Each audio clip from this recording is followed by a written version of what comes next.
क्या हुआ है बिहार में, क्या हुआ है अयोध्या प्रयागराज में, कितने बड़े पैमाने पे नौजवान बाहर निकल करके आए। किसकी जिम्मेदारी थी परीक्षा को सही ढंग से कराना? आरआरबी एनटीपीसी को लेकर के जो आंदोलन कर रहे नौजवान, कितना अपमानित होना पड़ रहा है उन्हें। सवाल यह है कि नौजवानों को नौकरी रोजगार मिलेगा कि नहीं मिलेगा, लेकिन भारतीय जनता पार्टी से बात नहीं करना चाहती है। इस बार भारतीय जनता पार्टी का राजनीतिक पलायन होगा। और आपने देखा नहीं हमारे बाबा मुख्यमंत्री का कैसा पलायन हुआ है। वो पहले अयोध्या से टिकट मांग रहे थे, मथुरा से टिकट मांग रहे थे, प्रयागराज से टिकट मांग रहे थे। भारतीय जनता पार्टी ने ऐसा उनका पॉलिटिकल पलायन किया है कि उन्हें घर भेज दिया वापस।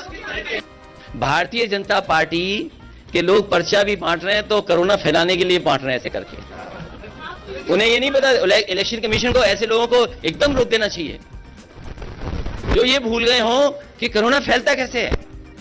मुझे खुशी है यहां जितने भी पत्रकार बैठे हैं और हम लोग सब जो इलेक्शन कमीशन की गाइडलाइन है उसका पालन कर रहे हैं। अगर किसी पर है किसी के स्टेटमेंट को ट्विस्ट करने का तो भारतीय जनता पार्टी पर।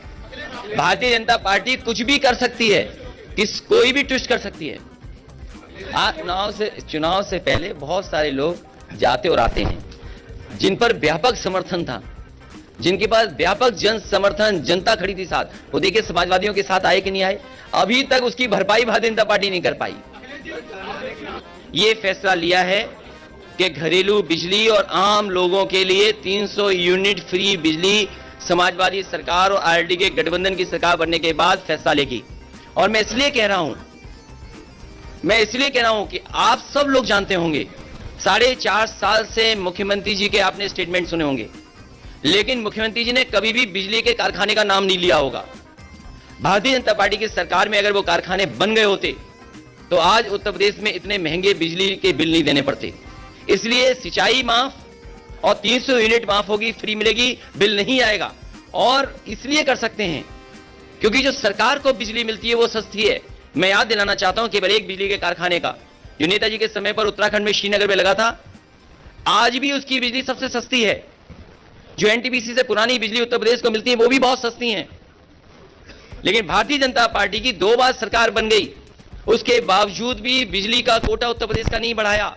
और जैसे ही समाजवादी पार्टी ने तय किया कि 300 यूनिट फ्री मिलेगी, भारतीय जनता पार्टी ने कहा हम भी बिल आधा करेंगे। तो हम भारतीय जनता पार्टी से कहेंगे कि अगर आज आधा बिल कर रहे हो तो आपने 4.5 साल क्यों वसूला पैसा? क्या आप जनता का पैसा वापस करोगे? और बिजली के कारखाने का नाम अगर एक बार भी सुना हो मुख्यमंत्री के मुंह से तो बता दो, 3x660 super critical thermal plant. वो अभी तक 4.5 साल में बिजली के कारखाने का नाम नहीं रट पाए। 3x660 super critical thermal plant.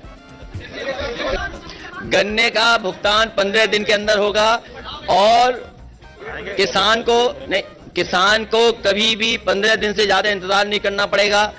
कई बार पार्टियों ने ये वादे किए हैं, लेकिन समाजवादी पार्टी ने, अगर आपको याद होगा, जिस समय कारखानों को संकट से गुजरना पड़ रहा था उस समय पहली बार 2000 करोड़ बजट से पैसा देकर के किसानों का भुगतान कराया था। इसीलिए मैंने कहा कि फार्मर्स कॉर्पस फंड अगर बनाना पड़ेगा तो बजट से फार्मर्स के लिए कॉर्पस फंड बनाया जाएगा, जिससे किसान को इंतजार न करना पड़े, किसान को चीनी मिल के सामने धरना न देना पड़े।